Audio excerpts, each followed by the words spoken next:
يا أيها الذين آمنوا إذا نودي للصلاة من يوم الجمعة فاسعوا إلى ذكر الله وذروا البيع ذلكم خير لكم إن كنتم تعلمون.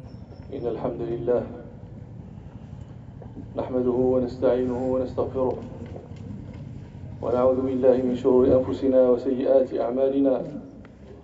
من يهده الله فلا مضل له ومن يضلل فلا هادي له، وأشهد أن لا إله إلا الله وحده لا شريك له، وأشهد أن محمدا عبده ورسوله.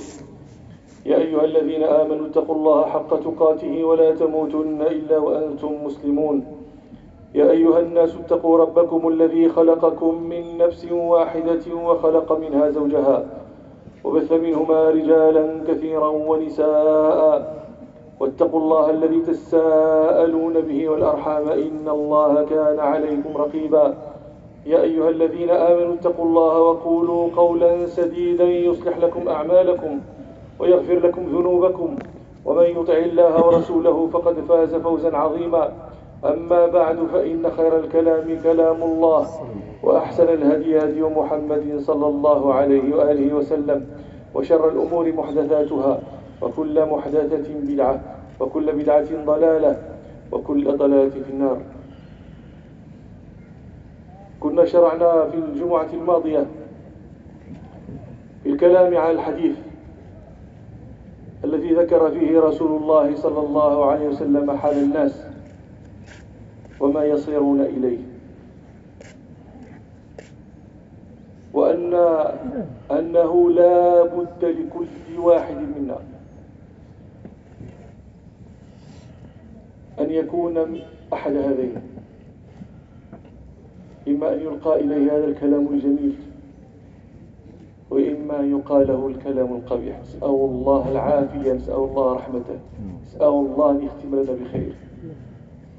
وذكرنا ما قال النبي صلى الله عليه وسلم في وصف ذلك لما اجتمعوا معه حول قبر رجل من الأنصار، وبكى صلى الله عليه وسلم حتى بل التراب بدموعه، وقال لأصحابه لمثل هذا اليوم فأعدوا،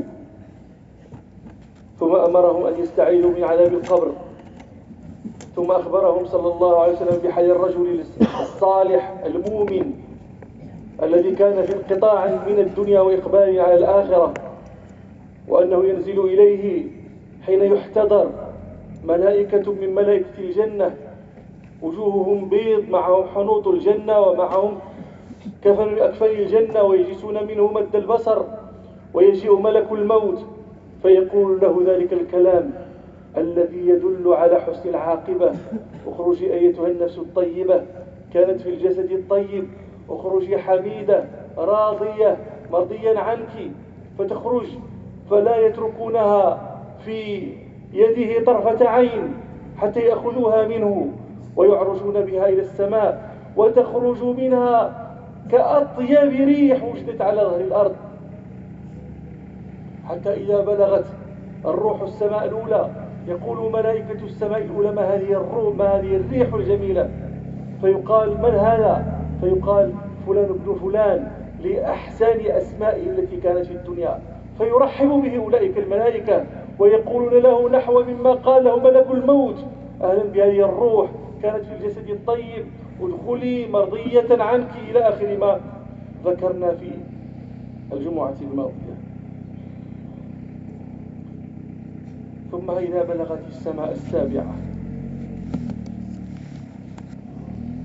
ينطلق به إلى ربه عز وجل، فيقول الله سبحانه: اكتبوا كتاب عبدي في عليين وأعيدوه إلى الأرض، فإني منها خلقتهم وفيها أعيدهم ومنها أخرجهم تارة أخرى. فتعاد روحه إلى جسده إذا وضع في قبره، فيأتيه ملكان أسودان أزرقان، يقال لأحدهما المنكر ولآخر نكير، فيجلسانه فيقولان له: من ربك؟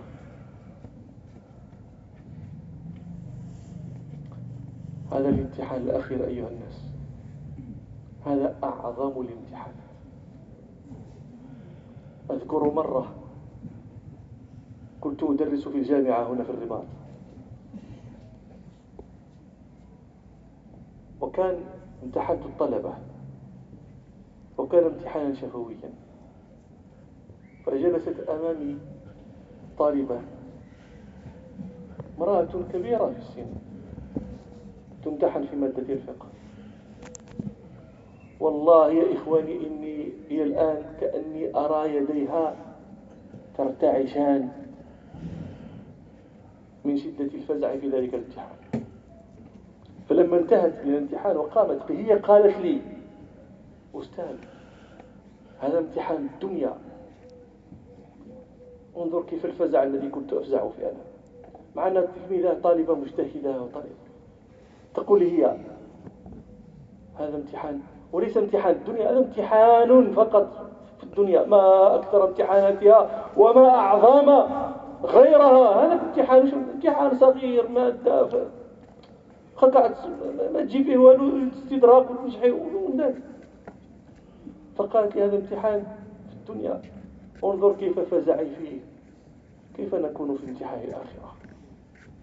هي تقول: هذا هو الامتحان، هذا العمدة، هذا ما فيه استدراك، ما فيه، إما ناجح إما راسب. من ربك؟ فيقول: ربي الله. فيقولان له: ما دينك؟ فيقول: ديني الإسلام. فيقولان له: ما كنت تقول في هذا الرجل الذي بعث فيكم؟ فيقول: هو عبد الله ورسوله، أشهد أن لا إله إلا الله وأن محمدا عبده ورسوله. تعرفون فضلا من الله سبحانه وعلى عبده أعظم من هذا؟ فهذه اللحظة وتجهر لهم بها: أشهد أن لا إله إلا الله. لا تظنوا أيها الناس أن من كان غافلا عنها في الدنيا، منصرفا عنها، غير آبه بها، غير محتفل بها، ولا مهتم لها، ولا مقبل عليها، ولا عامل بها، أنه يوفق إليها في قبره. والله يا إخواني، كانت قبل أكثر من 20 سنة، يمكن نحو 30 سنة، إنسان يخبرني عن أبي له مريض ولا يصلي، وقد بلغ يعني اجتمع عندك سببان من أسباب التلف، من أسباب الموت، جوز 60. والنبي صلى الله عليه وسلم يقول: هذا أعمار أمتي أقلهم من يجاوز 60. جوزتها يعني أنت في حومة الموت. ثم أنت مريض، كان مريضا لا يقوم وكان لا يصلي. فكنت أقول لهذا الذي يحدثني عن أبيه، أقول له: قل له يا فلان صلي، يا صلي يا صلي. المهم رجع هذاك بعد مديدة شهر شهرين، فأخبرني أن أباه مات. هو والله يا إخواني أحدثكم كما كان يحدثني، يقول لي عند خروج روحه كان يصيح من الألم. هذا لا، نحن لسنا محتاجين لنصدق النبي صلى الله عليه وسلم، لسنا محتاجين إلى وقائع الناس، بلغتنا ما بلغتناش، قالوا لنا ما قالوناش، هادشي كاين كما تيقولوا هو صلى الله عليه وسلم.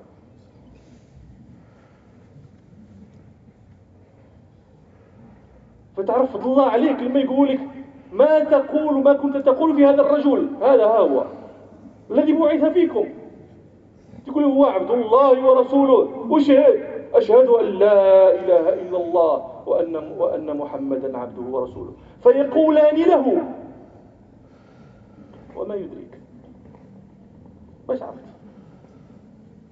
فيقول لهما: قرأت كتاب الله فآمنت به وجاءنا بالبينات من عند الله فصدقناه. قال صلى الله عليه وسلم: فذلك قول الله عز وجل: يثبت الله الذين آمنوا بالقول الثابت في الحياة الدنيا وفي الآخرة. فينادي مناد في السماء أن صدق عبدي، فأفرشوه من الجنة وألبسوه من الجنة وافتحوا له بابا إلى الجنة. فيقولان له: قد كنا نعلم أنك تقول هذا. فيفرج له فرجة إلى النار فينظر إليها يحطم بعضها بعضا، فيقال له: انظر إلى ما وقاك الله.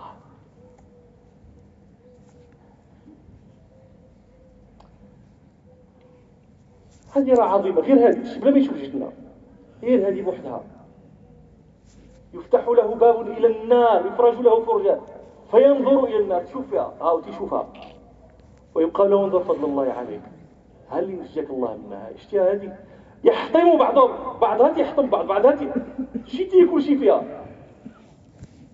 انظر إلى ما وقاك الله. نسأل الله سبحانه أن نكون من هؤلاء الذين وقوا هذا. أقول ما تسمعون وأستغفر الله لي ولكم.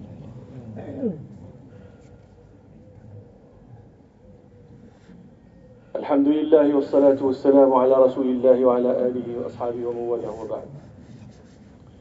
ثم يفرج له قبل الجنة، جهة فرجة، ففرجوا لي النار، هذا ما وقف الله، الحمد لله. ثم يفرج له فرجة قبل الجنة فينظر إلى زهرتها وما فيها، فيقال له: هذا مقعدك.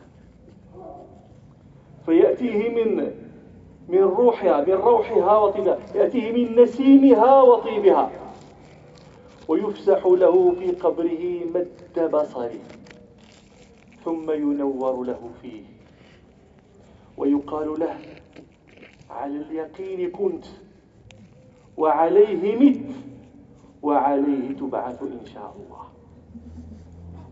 ويأتيه رجل حسن الوجه حسن الثياب طيب الريح، يقول له: أبشر بالذي يسرك، هذا يومك الذي كنت توعد.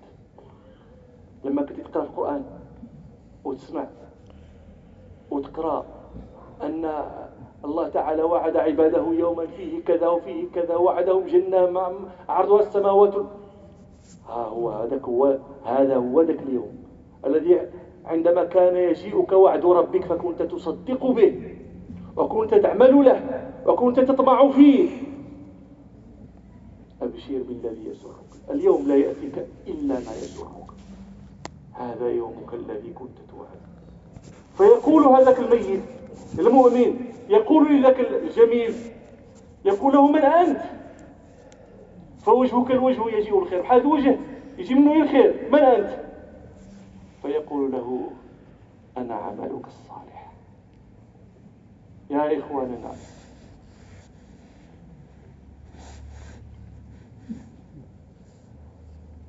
انظروا أعمالكم، أي عمل يأتيك في قبرك، لأنه كما أن هذا جاءه هذا الرجل الجميل الوجه الجميل الريح الجميل الثياب يبشره بالذي يسره، كذلك الآخر كما ستسمعون سيأتي قبيح المنظر قبيح الثياب قبيح الريح يبشره بالذي يسوءه،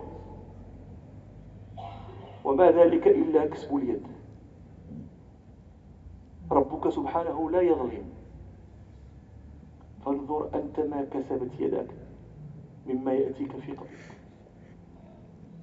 فيا أيها الناس، الآن والفرصة ممكنة. يقول له: أنا عملك الصالح.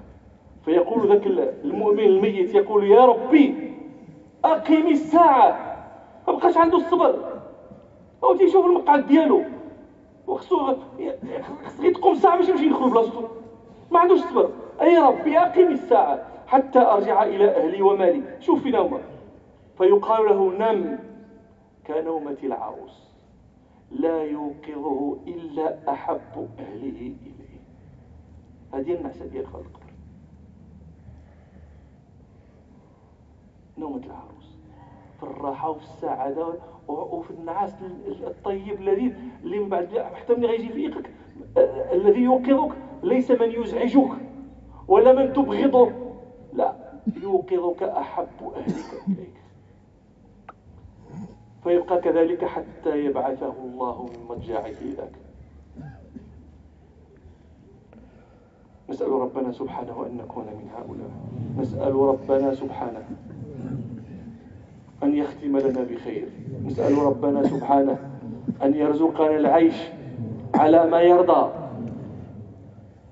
والخاتمة على ما يرضى.